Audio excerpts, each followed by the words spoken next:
دنیا کا مشہور اخبار فائنینشیل ٹائمز رپورٹ دیتا ہے اور پاکستان کے پورے سسٹم کے کپڑے اتار دیتا ہے۔ اخبار کے مطابق گزشتہ 20 سال کا جو قتل و غارت کا ریکارڈ تھا وہ 2025 میں ٹوٹ گیا۔ گزشتہ 20 سال کا کہ اتنے شہری اور سیکیورٹی اہلکار جو ہے وہ جان سے گئے۔ اس کے بعد کیا کہتا ہے؟ اس کے بعد کہتا ہے کہ SIFC بنی اور اس میں ایک دھیلے کی سرمایہ کاری نہیں ہوئی۔ پھر کیا کہتا ہے فائنینشیل ٹائمز؟ فائنینشیل ٹائمز کہتا ہے کہ سرکاری اعداد و شمار کے مطابق جو پاکستان میں غربت ہے وہ 45% وہ ہو گئی ہے۔ پھر کیا کہتا ہے کہ ٹوٹل GDP کا 40% وہ صرف سود پہ جا رہا ہے۔ 40%، بقایا کتنا بچا؟ 60%۔ اس کے بعد کیا کہتا ہے فائنینشیل ٹائمز؟ فائنینشیل ٹائمز کہتا ہے کہ 10 سال کی عمر کے جو بچے ہیں وہ ٹھیک طرح سے لکھ پڑھ نہیں سکتے اور ان کی تعداد ہے 78%۔ 78% ان کی تعداد ہے۔ اس کے بعد اخبار رپورٹ کرتا ہے کہ 2 کروڑ اور 60 لاکھ بچے جو ہیں انہوں نے سکول کا گیٹ نہیں دیکھا، انہوں نے سکول نہیں دیکھا۔ اور پاکستان میں جو بے روزگاری ہے اور جو مہنگائی ہے اس نے ریکارڈ توڑ دیے ہیں، اور جو بیرونی سرمایہ کاری ہے وہ 50 سال کی کم ترین سطح پہ آ گئی ہے۔ یہ فائنینشیل ٹائمز نے رپورٹ دی ہے۔ اس کا حل کیا نکلا؟ آج اس کا حل نکلا ہے۔ اب آپ سوچ رہے ہوں گے کہ بڑی کوئی یہاں پہ پینک کریٹ ہو گیا ہوگا اور بڑے بڑے دماغوں نے سر جوڑ لیے ہوں گے اور بڑے پریشان ہوئے ہوں گے۔ نہیں، انہوں نے حل یہ نکالا، انہوں نے ایک آئینی عدالت بنائی تھی کہ سپریم کورٹ میں بار بار آئینی مقدمات آ جاتے ہیں تو بوجھ پڑتا ہے، تو ایک بالکل آئینی عدالت بنا دیتے ہیں جس میں صرف آئین کے معاملات ڈسکس ہوں۔ آج یحییٰ آفریدی کی سپریم کورٹ کیا کرتی ہے؟ وہ کہتی ہے کہ نیب کے جتنے بھی مقدمات ہیں، اب یہ پیور فوجداری مقدمات ہیں، وہ سارے آئینی عدالت سنے گی۔ کس کو سامنے رکھ کے؟ جی بالکل عمران خان کو سامنے رکھ کے۔ آئینی عدالت وہ انسانوں پہ مشتمل ہی نہیں ہے، وہ روبوٹس ہیں۔ باقر نجفی کو جب پنجاب ہائی کورٹ کا چیف جسٹس بنانے کے لیے نام گیا تو انہوں نے کہا کہ اس کی شہرت اچھی نہیں ہے۔ یہ پنجاب ہائی کورٹ کی بات کر رہا ہوں۔ یہ انہوں نے کہا کہ اس کی تو شہرت ہی اچھی نہیں ہے۔ اسی نے 50 روپے کے اسٹامپ پہ جو ہے نا وہ نواز شریف کو باہر بھجوایا تھا نا باقر نجفی نے، اس باقر نجفی کو آئینی عدالت میں جج لگا دیا گیا، قاضی امین الدین خان کو چیف جسٹس بنا دیا گیا۔ تو اس کا توڑ یہ نکالا جنرل آصف منیر نے کہ اب نیب کے تمام مقدمات وہ آئینی عدالت سنے گی۔ یہ کون سے آئینی معاملات ہیں؟ ضمانت کے، سزا معطلی کے، ٹوٹل جو ہے وہ عمران خان کے جو مقدمات ہیں وہ باقر نجفی اور امین الدین خان کے پاس پہنچ گئے ہیں۔ اب اس کی 2 صورتیں ہیں۔ ایک صورت یہ ہے کہ تا دم مرگ عمران خان کو پروگرام بنا لیا گیا ہے کہ جیل میں رکھنا ہے، ایک صورت یہ ہے۔ دوسری صورت یہ ہے کہ عمران خان کو پریشرائز کرنا ہے کہ عمران خان کہتے ہیں نا کہ میں عدالتوں سے باہر آؤں گا، تو ان کو پیغام دے دیا گیا ہے کہ اب یہ رہی عدالتیں اور یہ رہے کیسز، آپ نے جو ہے وہ کس عدالت سے باہر آنا ہے۔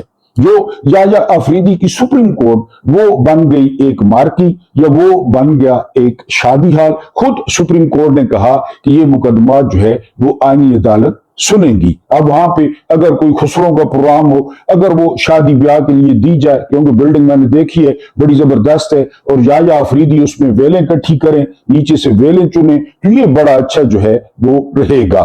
بسم اللہ الرحمن الرحیم۔ میرا نام محمود نیادی ہے۔ میری طرف سے تمام دیکھنے اور سننے والوں کو ویری گڈ ایوننگ اینڈ السلام علیکم ورحمۃ اللہ وبرکاتہ۔ میں اپنے دیکھنے اور سننے والوں کا انتہائی دل سے جو ہے وہ مشکور ہوں۔ 24 جولائی 2026 کی تاریخ اور دن بڑا مبارک جمعے کا آپ لوگوں نے جمعہ ادا کر لیا ہوگا۔ اللہ پاک آپ کی دعاؤں کو رنگ لائے اور اللہ پاک آپ کی دعائیں اپنی بارگاہ میں جو ہے وہ قبول فرمائے۔ 4 مدے آپ کے سامنے رکھنے ہیں اور کچھ تازہ ترین خبریں ہیں، لیکن سب سے پہلے آپ کو یہ بتا دوں کہ جب میں آپ سے مخاطب ہوں تو اس وقت پاکستان کا جو معیاری وقت ہے وہ 5:30 بج رہے ہیں شام کے۔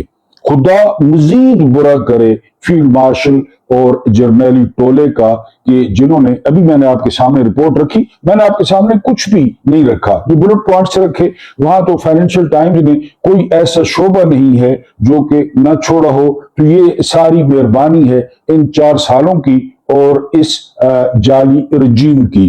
दूसरा जो मुद्दा है, बहुत ज्यादा मेरिट है जी, यहाँ पे एहतसाब है। इस इदारे में 8वें नंबर के लेफ्टिनेंट जनरल को आज प्रमोट किया गया और 4 स्टार जनरल बना दिया गया। खूबी ये बताई जा रही है कि वो भी ओटीएस से हैं, वो काकून से नहीं पड़े, वो भी ओटीएस से हैं। और जो ऊपर वाले 7 जर्नैल थे वो सारे के सारे काकूल एकेडमी के थे। बहरहाल अब देखते हैं वो 7 लेफ्टिनेंट जनरल, रवायत तो यही है कि वो घर जाएंगे या सर्विस करेंगे। बहरहाल 8वें नंबर के लेफ्टिनेंट जनरल को जो है वो जनरल बना दिया गया है और इनको बनाया गया है जो 26वीं और 27वीं गैर आईनी तरमीम हुई थी, लोगों को उठाकर ब्लैकमेल करके ये बने हैं स्ट्रेटेजिक कमांड के कमांडर बने हैं। अब जो आपके न्यूक्स हैं, जो आपके एटमी हथियार हैं, उनके जो करता धरता होंगे वो जनाब जो है वो होंगे। ये मुद्दा हम डिस्कस करेंगे। उसके बाद हम डिस्कस करेंगे कि इंडिया सेकुलरिज्म की तरफ पलट रहा है, मंदिर बंद थे और मस्जिदें खुली थी, ये क्या इशू है ये आपके सामने रखना है।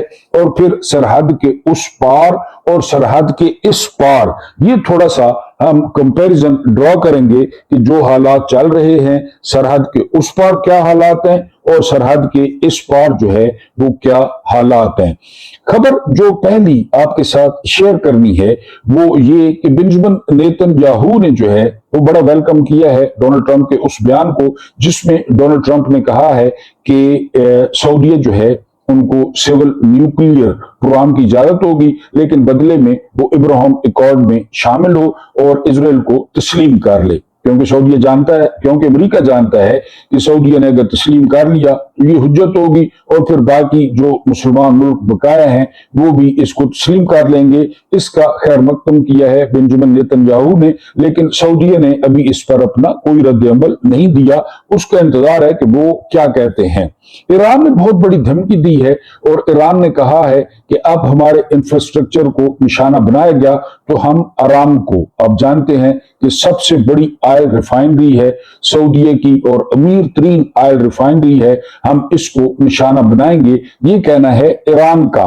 उसके बाद जो अगली खबर है वो इसी कशीदगी की पैदावार है और वो खबर ये है कि खाम तेल की कीमत वो पहली दफा बड़े अरसे बाद वो $100 पर बैरल जो है वो क्रॉस कर गई है। यहाँ पाकिस्तान में जो तमाशा लगा है रोज की बुनियाद पे वो आप देख रहे हैं, तो मजीद आप ऐसे झटकों के लिए जो है वो तैयार रहें। उसके बाद जो अगली खबर है वो खबर ये है कि अगर हौसियों ने जो यमन के हैं उन्होंने पाकिस्तान के किसी जहाज को या पाकिस्तान के किसी झंडे वाले जहाज को निशाना बनाया तो पाकिस्तान रिएक्ट करेगा, पाकिस्तान हूतीज पे हमला करेगा, ये कहना है दफ्तर खारजा का, और हम फौरी तौर पे बदला लेंगे। ठीक हो गया जी। नरेंद्र मोदी को पहली दफा हीट फील हुई है और नरेंद्र मोदी जो है उन्होंने रात को काफी देर से वो वीडियो पैगाम जो है वो जारी किया है और उन्होंने कहा है कि जो तलबा के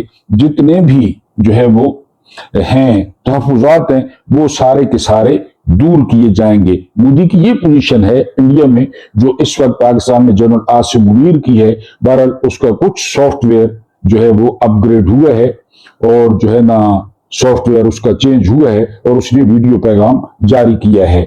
बॉर्डर के उस पार गोदी मीडिया के बावजूद मुजामत है, जिद्दोजहद है, हौसला है, लगन है, बेहतरी के लिए उमंग है।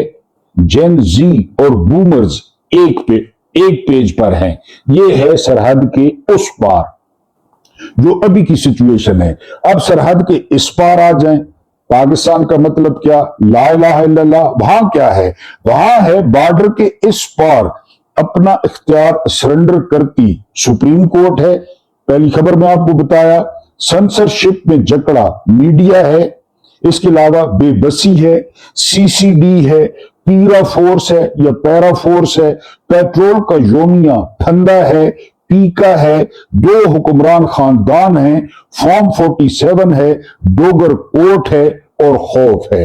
ये सरहद के उस पार और सरहद के इस पार जो है ये फर्क है जो इस वक्त जो है वो चल रहा है। उसके बाद एक जो हिंदू है, आप यहां से अंदाजा करें और जरा तसव्वुर करें कि अगर ये बात जो है वो पाकिस्तान में की जाती तो वो जो पूरे का पूरा शहर मुसलमान हुआ फिरता है, सरतन से जुदा वाला, और जो जन्नत के शॉर्टकट में है कि शॉर्टकट से जो है वो जन्नत मिल जाए, ज्यादा मेहनत न करनी पड़े, वहां पे एक जवान पूरे मजमे में कहता है कि जी मस्जिदें खुली थी हमारी पनाह के लिए और मंदिर बंद हो गए थे। मैं आज से मंदिर को बाहर से सलाम करूंगा और मंदिर जो है वो नहीं जाऊंगा। यहाँ पे जो चूरन बेचा जाता, वहां पे आरएसएस और वहां पे फाशिज्म और वहां पे जो है वो नरेंद्र मोदी, ये सारी बातें ठीक है, लेकिन यही जिद्दोजहद है, यही लगन है जिसका जिक्र हुआ और यही उम्मीद है।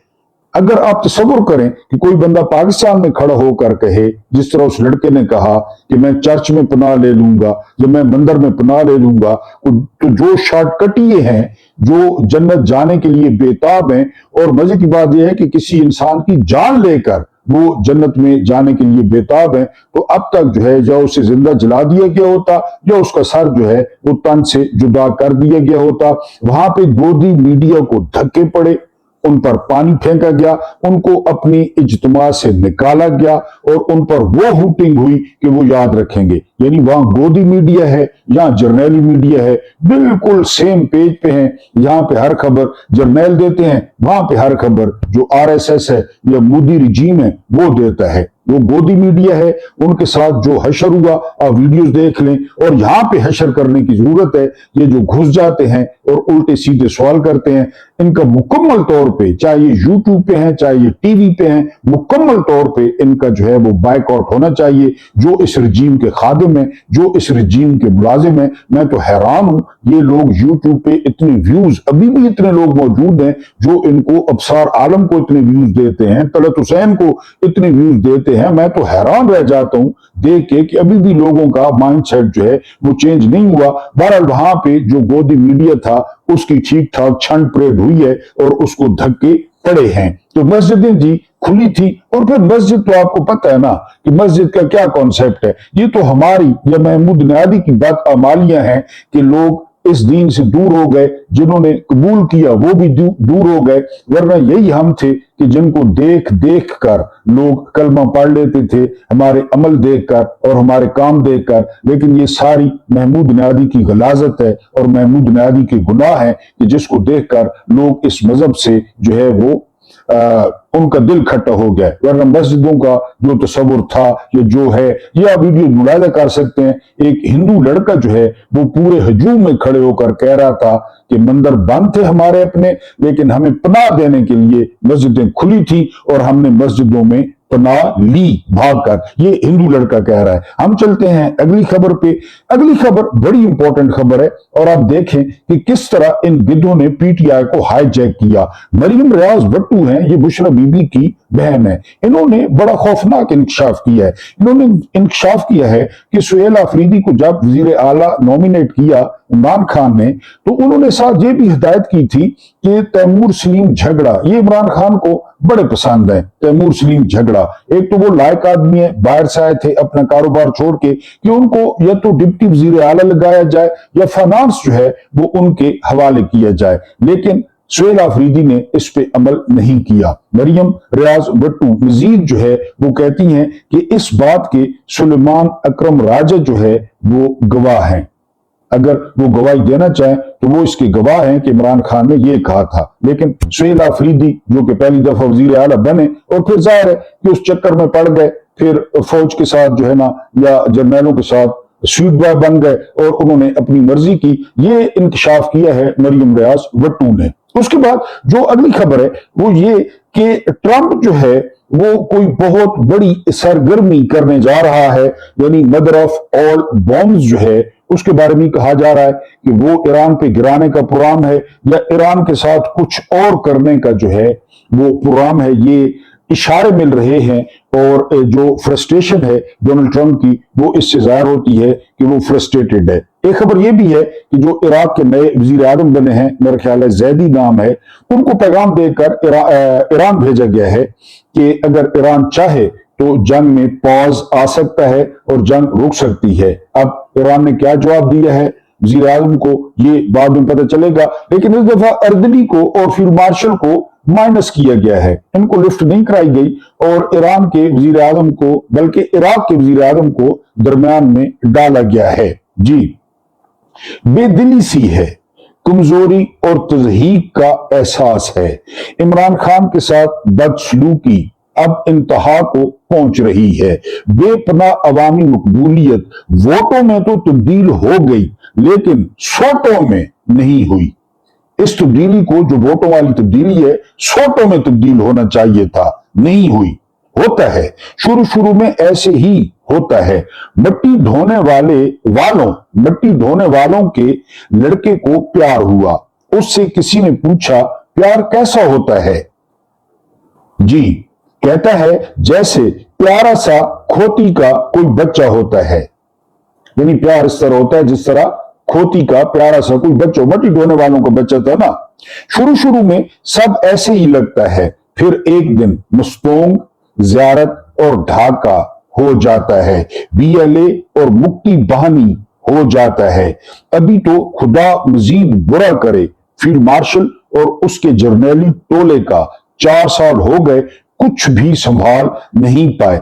आज भी तसले जैसा मुंह उठाकर सऊदी अरब और अमेरिका से उधार तेल मांग रहे हैं। एक्सपोर्ट्स गिर रही हैं, इंपोर्ट्स बढ़ रही हैं, इंडस्ट्री सारी की सारी खा पी गए हैं, अमन व अमान बरकरार नहीं रखा जा रहा। हमें तो एक गम है कि हम कमजोर हैं, उधर ऊपर नीचे नाकामियां हैं, हर गुजरता दिन मुसीबत है। अगर हमारे सीनों में बेमायगी और बेबसी का एहसास के तो उनके दिलों पर खौफ और अंजाम का बोझ है। हम बेबस हैं, बेमाया हैं, लेकिन वहां पे खौफ है और नाकामी का राज है कि 4 सालों में फाइनेंशियल टाइम्स की रिपोर्ट आपके सामने शुरू में रख दी कि उनकी क्या हालत होगी, कि हमने क्या खोया और क्या पाया। जी, हमने तो पहले दिन से देख लिया था कि लंबी लड़ाई है, लड़ेंगे, इनके तो दिन हैं, उन्होंने वही गुजारने हैं, गुजार लें जितने गुजार सकते हैं। उनके पास गिनती के दिन हैं, उन्होंने गुजारने हैं जितने वो गुजार लें। और फिर क्योंकि ये लंबी लड़ाई है और लगता ऐसे ही है कि ना उनकी हार नहीं है ना अपनी जीत नहीं, उन्होंने हार नहीं हारना है। ये जो साम्राज्य होता है, ये जो फसायत होती है, ये जो हुज्जाज बिन यूसुफ होते हैं, ये जो यजीद होते हैं, ये जो फिरौन होते हैं, क्योंकि फिजुल अन्यादी कहते हैं कि अगर फौज को खल्के खुदा चाहिए, फौज को मोहब्बत चाहिए, तो फिर उसकी कुंजी इमरान खान के पास है। फिर लोग आपसे मोहब्बत करेंगे। आप अपनी बैरक्स में वापस चले जाएं, अपना काम करें, लोग आपसे मोहब्बत करेंगे। जो कुंजी है अवामी हमायत की वो इमरान खान के पास है। नून लीग को आपने देख लिया, पीपल्स पार्टी को आपने देख लिया, जीबी में देख लिया, कश्मीर में देख लिया, वो आपके सामने। आप खुद इलेक्शन मैनेज करते हैं, आपको अच्छी तरह पता है। हम चलते हैं अगली खबर पे। अगली खबर यह है कि डोनाल्ड ट्रंप ने 60 ममालिक पर 10% जो है वो टैरिफ आयद कर दिया है। और मजे की बात क्या है? मजे की बात यह है कि इसमें पाकिस्तान भी है, बांग्लादेश भी है और इंडिया भी है। My favourite field marshal and my favourite orderly, और जिन्होंने नोबेल प्राइज के लिए नामजद किया था, I want to salute you. और जो थी वो इटली की वजीर आजम, अभी उनका नाम मेरे ज़हन में नहीं आ रहा, मेलोनी, जॉर्जिया मेलोनी, वो मुंह पे हाथ रख के खड़ी थी कि एक एटमी मुल्क का वजीर आजम वो इस लुच्चे और टुच्चे को सलूट कैसे कर सकता है। बहरहाल जो है इन पे भी 10% टैरिफ आयद हो गया है। ये है जी लेफ्टिनेंट जनरल आमिर रजा, ये चीफ ऑफ जनरल स्टाफ थे जीएचक्यू में।